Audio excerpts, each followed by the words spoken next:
Hello everyone, let's start the class to crystal clear all the topics of this lecture. Okay तो आप देख रहे हो यहां पर बड़ा सा सर्किल है। ये बड़ा सा सर्किल क्या सिग्निफाई कर रहा है? एग्जैक्टली ये बड़ा सा सर्कल एक एलिमेंट को सिग्निफाई कर रहा है, एक तत्व को प्रदर्शित कर रहा है। इस तत्व के भीतर क्या मौजूद होगा? बिल्कुल सही कह रहे हैं, परमाणु की ही उपस्थिति होगी इस बड़े से वृत्त के अंदर। इन सभी परमाणुओं में से यदि हम एक परमाणु को जूम आउट करें और उसको देखें तो हमें क्या प्राप्त होगा? एग्जैक्टली हमें प्राप्त होगा कि इलिप्टिकल शेप में, इट मींस दीर्घ वृत्ताकार आकार में इलेक्ट्रॉन्स क्या कर रहे होंगे? बिल्कुल सही कह रहे हैं, चक्कर लगा रहे होंगे। किसके चक्कर लगा रहे होंगे? बिल्कुल सही कह रहे हैं, केंद्र पर जो नाभिक मौजूद है उसी के ही चक्कर लगा रहे होंगे और उस नाभिक के अंदर प्रोटॉन तथा न्यूट्रॉन की प्रेजेंस है। उन दोनों की यदि हम कुल संख्या ज्ञात कर लें, total number of protons and the neutrons, तो इस टोटल नंबर को हम क्या कहेंगे? नहीं पता है तो आज से ये बात नोट डाउन कर लीजिएगा कि नाभिक में प्रोटॉनों तथा न्यूट्रॉनों की कुल संख्या को हम, बिल्कुल सही कह रहे हैं, मास नंबर के नाम से जानते हैं। इट मींस द्रव्यमान संख्या के नाम से जानते हैं।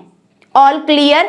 ओके। दूसरा पॉइंट आप ये जानिए कि ये जो हमारा तत्व है, ये जो हमारा एलिमेंट है, यदि इस एलिमेंट के प्रकृति में दो समस्थानिक पाए जाते हो, first one is this and the second one is this, ये दोनों ही समस्थानिक हैं किसके? इस तत्व के। इन दोनों समस्थानिकों के यदि हम औसत परमाणु द्रव्यमान निकाल लें, it means average atomic mass निकाल लें, इनका औसत परमाणविक द्रव्यमान क्या कहलाएगा? एग्जैक्टली एटॉमिक वेट कहलाएगा। इट मींस परमाणु भार कहलाएगा। तो आज से आपको क्लियर होना चाहिए कि मास नंबर तथा एटॉमिक वेट, इट मींस परमाणु भार में आखिरकार अंतर क्या होता है। All clear? नेक्स्ट पॉइंट आप ये जानिए कि एटॉमिक वेट जो होता है इसी को ही हम सापेक्षिक परमाणविक द्रव्यमान के नाम से भी जानते हैं। It means relative atomic mass के भी नाम से जानते हैं। अब चलिए कुछ कैलकुलेशन के जरिए हम मास नंबर तथा एटॉमिक वेट, इट मींस परमाणु भार को निकालते हैं। हमने एग्जाम्पल ले लिया क्लोरीन का। इस क्लोरीन के कितने समस्थानिक प्रकृति में पाए जाते हैं? एग्जैक्टली क्लोरीन के दो आइसोटोप्स प्रकृति में पाए जाते हैं। First one is 17 chlorine 35 and the second one is 17 chlorine 37। यहां पे 35 और 37 क्या रिप्रेजेंट कर रहा है? आखिरकार क्या दर्शा रहा है? तो याद रखिएगा कि ये जो 35 और 37 है क्लोरीन के, जस्ट टॉप में जो लिखा है वो ही प्रोटॉनों तथा न्यूट्रॉनों की कुल संख्या को दर्शाता है नाभिक में। तो अभी हमने आपको बताया था कि प्रोटॉनों तथा न्यूट्रॉनों की कुल संख्या को ही हम क्या कहते हैं? Exactly mass number, it means द्रव्यमान संख्या के नाम से जानते हैं। सो हम यहाँ पे कह सकते हैं कि क्लोरीन के ये जो दो आइसोटोप्स हैं, ये जो दो समस्थानिक हैं, इन दोनों का मास नंबर क्या होगा? अलग अलग होगा।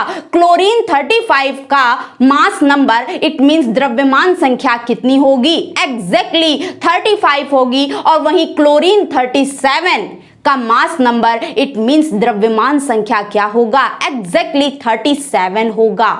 दूसरा पॉइंट अभी मैंने आपको बताया था एटॉमिक वेट का, इट मींस परमाणु भार का। अब यहां पर हम परमाणु भार कैसे कैलकुलेट करें? तो घबराने की जरूरत नहीं है। परमाणु भार को निकालने के लिए सबसे पहले हमें यह जानना होगा कि क्लोरीन के ये जो दो आइसोटोप्स प्रकृति में मौजूद हैं, इनके मौजूद होने का अनुपात कितना है। तो याद रखिएगा आज से कि क्लोरीन प्रकृति में जितनी भी पाई जाती है उसका 75% किस रूप में पाया जाता है? एग्जैक्टली क्लोरीन 35 के रूप में पाया जाता है और वहीं केवल और केवल 25% ही क्लोरीन 37 के रूप में पाई जाती है। तो यहां पे परसेंटेज क्या हो गया, क्लोरीन 35 का परसेंट हो गया 75 और क्लोरीन 37 का परसेंटेज क्या हो गया, एग्जैक्टली 25% हो गया। अब यहां पर अगर इसका परसेंटेज का रेशियो निकालोगे तो क्या आएगा, 25 3 एग्जैक्टली 75। तो रेशियो क्या हो जाएगा, 3:1, जहां पर 3 किसको दर्शा रहा है, बिल्कुल सही कह रहे हैं, क्लोरीन 35 को दर्शा रहा है और वहीं जो एक अनुपात है, जो एक रेशियो है वो किसका है, बिल्कुल सही, क्लोरीन 37 का है। तो chlorine 35 ratio chlorine 37 is equals to क्या हो जाएगा, 3:1 होगा। तो इस प्रकार से हमें क्लोरीन 35 और क्लोरीन 37 के प्रकृति में उपस्थित का अनुपात तो पता चल गया। नेक्स्ट अब हम पॉइंट क्या निकालेंगे, एग्जैक्टली एटॉमिक वेट निकालेंगे, परमाणु भार निकालेंगे। तो परमाणु भार अब निकालना बहुत ही आसान है। कैसे निकालेंगे इसको, बिल्कुल सिंपल सा, परमाणु भार it means atomic weight is equals to क्या हो जाएगा, क्लोरीन 35 का मास नंबर, इट मींस द्रव्यमान संख्या कितनी है, 35 है, 35 है, तो 35 लिखिए इनटू क्लोरीन 35 के प्रकृति में उपस्थित होने का अनुपात कितना निकाला था अभी हमने, एग्जैक्टली 3 निकाला था। तो 35 इंटू 3 कर देंगे और प्लस के बाद क्या लिखेंगे, क्लोरीन 37 का द्रव्यमान संख्या कितना है, बिल्कुल सही कह रहे हैं 37 होगा, तो 37 लिखेंगे और इंटू में क्या करेंगे, क्लोरीन 37 के प्रकृति में उपस्थित होने का अनुपात निकालेंगे जो कि 1 है। सो 37 इंटू 1 हो जाएगा। डिवाइड में डिनोमिनेटर में हम क्या लिखेंगे, क्लोरीन 35 तथा क्लोरीन 37 के प्रकृति में उपस्थित होने का जो अनुपात है उन दोनों अनुपातों को जोड़ देंगे, इट मींस डिवाइड करके 3 + 1 कर देंगे। तो वैल्यू हमारी क्या आएगी, किसको कैलकुलेट करने में, हमारी वैल्यू आएगी 35.5 AMU, where AMU is the atomic mass unit. All clear, okay. तो यहां पे 35.5 हमारा क्या निकल कर आया, बिल्कुल सही कह रहे हैं, क्लोरीन का एटॉमिक वेट कह दीजिए या फिर रिलेटिव एटॉमिक मास कह दीजिए। All clear. तो आपको क्वेश्चन कहीं से भी पुट अप कर देगा, आपको आंसर बिल्कुल क्लियर कट में देना है और केमिस्ट्री में सारे पॉइंट्स को बिल्कुल क्रिस्टल क्लियर करके चलिए, कहीं पे भी कंफ्यूज नहीं होना है, ठीक है ना। नेक्स्ट पॉइंट हम जानते हैं कि रिलेटिव मॉलिक्यूलर मास क्या होता है, इट मींस सापेक्षिक आणविक द्रव्यमान क्या होता है। तो पहली पॉइंट आप ये जानिए कि रिलेटिव मॉलिक्यूलर मास को ही हम क्या कहते हैं, मॉलिक्यूलर वेट के नाम से जानते हैं। इट मींस सापेक्षिक आणविक द्रव्यमान को हम आणविक भार के नाम से भी जानते हैं।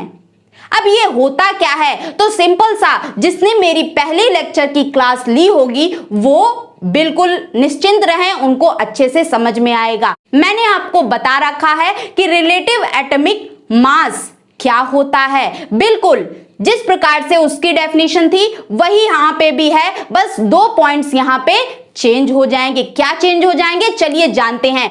हमने पिछले लेक्चर में रिलेटिव एटॉमिक मास के बारे में पढ़ा था और डेफिनेशन हमारी क्या निकल कर आई थी, एग्जैक्टली किसी तत्व के एक परमाणु का द्रव्यमान कार्बन 12 परमाणु के द्रव्यमान के 1/12 से कितना गुना भारी है। बस यहां पर क्या करना होगा, relative molecular mass it means molecular weight को निकालने के लिए हमें बस क्या करना होगा, उस तत्व की जगह पदार्थ रखना होगा और उस परमाणु की जगह हमें अणु रखना होगा। तो डेफिनेशन हमारी क्या निकल कर आएगी, या हम कह सकते हैं कि मॉलिक्यूलर वेट हमें क्या दर्शाता है, बिल्कुल सही कह रहे हैं, मॉलिक्यूलर वेट की सहायता से हम यह जान सकते हैं कि किसी पदार्थ का एक अणु कार्बन 12 परमाणु के द्रव्यमान का 1/12 से कितना गुना भारी है। All clear, okay. अब हम चलते हैं कि मॉलिक्यूलर वेट इट मींस आणविक भार से एक क्वेश्चन उठाते हैं और उसको लगाते हैं। आपको सभी को आंसर देना है। क्वेश्चन हमारा ये है, हमने एक पदार्थ ले लिया and that is ammonium sulphate. जल्दी से सभी लोग का आंसर आना चाहिए कि एमोनियम सल्फेट का केमिकल फॉर्मूला क्या होता है। जिसको पता है अच्छी बात है, जिसको नहीं पता है उसको घबराने की जरूरत नहीं है। एग्जैक्टली NH4 का होल ट्वाइस SO4 होता है। ये किसका केमिकल फॉर्मूला है? एग्जैक्टली एमोनियम सल्फेट का है। इस एमोनियम सल्फेट के एक अणु का आपको क्या निकालना है? बिल्कुल सही कह रहे हैं, मॉलिक्यूलर वेट निकालना है। इट मींस आणविक भार निकालना है। कैसे निकालोगे? तो सिंपल सा, सबसे पहले आपको क्या कदम उठाना है? आपको एमोनियम सल्फेट में जितने भी परमाणु हैं उन सब का आप क्या निकाल लीजिए? एटॉमिक वेट निकाल लीजिए। इट मींस परमाणुविक भार निकाल लीजिए। परमाणु भार जल्दी से बताइए वन बाय वन। पहला हमने लिया नाइट्रोजन। नाइट्रोजन का परमाणु भार क्या होता है? एटॉमिक वेट कितना होता है? सभी को आंसर देना है। एग्जैक्टली नाइट्रोजन का परमाणु भार 14 AMU होता है। नेक्स्ट हमारा क्या है? हाइड्रोजन। हाइड्रोजन का परमाणु भार कितना होता है? बिल्कुल सही कह रहे हैं, 1 AMU होता है। नेक्स्ट हमारा है सल्फर। सल्फर का परमाणु भार एग्जैक्टली 32 AMU होता है। नेक्स्ट हमारा है ऑक्सीजन। ऑक्सीजन का कितना परमाणु भार होता है? बिल्कुल सही कह रहे हैं, 16 AMU होता है। ये परमाणु भार तो निकल गया, अब हमें क्या निकालना है? मॉलिक्यूलर वेट निकालना है। इट मींस आणविक भार निकालना है। आणविक भार निकालना अब हमारे लिए बिल्कुल सिंपल सा रास्ता हो गया है। आप यहाँ पे देख रहे हो एमोनियम सल्फेट में नाइट्रोजन जो है उसकी संख्या कितनी है? N के नीचे क्या कोई नंबर लिखा हुआ है? नहीं लिखा हुआ है। तो आप ये कहोगे कि भाई नाइट्रोजन की संख्या 1 है, तो ये गलती कभी मत करना। NH4 में ब्रैकेट के बाहर आपको क्या दिख रहा है? एग्जैक्टली 2 लगा हुआ है, जिसको हम ट्वाइस पढ़ते हैं। 3 लगा होता उसको हम थ्राइस पढ़ते। तो यहाँ पे 2 जो लिखा हुआ है वो किसके लिए लिखा हुआ है? ये 2 हमारा हाइड्रोजन के लिए भी है और ये 2 हमारा नाइट्रोजन के लिए भी है। तो अब आप क्या बताओगे? नाइट्रोजन की संख्या एमोनियम सल्फेट में कितनी है? बिल्कुल सही कह रहे हैं, 2 है। और अभी आपको पता है कि एक नाइट्रोजन का परमाणु भार कितना होता है? एग्जैक्टली 14 AMU होगा। तो 2 नाइट्रोजन आ जाएंगे तो उसका परमाणु भार क्या हो जाएगा? 2 टाइम्स हो जाएगा। इट मींस 14 × 2 लिखिए। क्या निकाल रहे हैं? अब हम आणविक भार निकाल रहे हैं। तो चलिए जल्दी जल्दी निकालिए। 14 × 2 लिखेंगे, प्लस लगाएंगे। नेक्स्ट हमारा एटम कौन सा है? हाइड्रोजन का। हाइड्रोजन के यहां पर कितने अणु हैं? हाइड्रोजन के नीचे हमारा 4 लिखा हुआ है और ब्रैकेट के बाहर हमारा 2 लिखा हुआ है। तो 4 × 2 करोगे तो क्या आ जाएगा? 8 आ जाएगा। इट मींस हाइड्रोजन के यहाँ पे कितने एटम्स प्रेजेंट हैं? बिल्कुल सही कह रहे हैं, 8 एटम्स प्रेजेंट हैं। और एक एटम का परमाणु भार कितना होता है? 1 AMU होता है। तो 8 यदि परमाणु आ जाएंगे हाइड्रोजन के तो उनका परमाणु भार क्या हो जाएगा? बिल्कुल सही, 8 × 1 बराबर 8 आ जाएगा। तो आगे हमारी सीरीज क्या हो जाएगी? 14 × 2 तो लिख ही चुके थे और प्लस का क्या हो जाएगा? 8 × 1 हो जाएगा। आगे चलते हैं। नेक्स्ट हमारा क्या दिया गया है? सल्फर। सल्फर के परमाणुओं की संख्या कितनी है इस फॉर्मूले में? एग्जैक्टली 1 है, क्योंकि सल्फर के नीचे कोई भी संख्या नहीं लिखी है, ना ही यहाँ पे कोई ब्रैकेट लगा हुआ है जिसके आगे कोई संख्या लिखी हो। तो सल्फर की संख्या 1 ही है और हमें पता है सल्फर के एक परमाणु का परमाणु भार कितना होता है? एग्जैक्टली 32 AMU होता है। तो हमारी आगे की सीरीज क्या हो जाएगी? 32 × 1 कर देंगे, प्लस लगाएंगे। आगे हमारा इस केमिकल फॉर्मूला में क्या है? ऑक्सीजन है। ऑक्सीजन का परमाणु कितने हैं यहां पर? जल्दी से बताइए। एग्जैक्टली 4 हैं। ऑक्सीजन के परमाणु कितने हैं? 4 हैं। एक परमाणु ऑक्सीजन का जब होता है तो उसका परमाणु भार कितना होता है? एग्जैक्टली 16 AMU होता है। तो जब 4 परमाणु हो जाएंगे तो क्या हो जाएगा परमाणु भार? बिल्कुल सही कह रहे हैं। तो आगे हम सीरीज प्लस करके क्या लिखेंगे?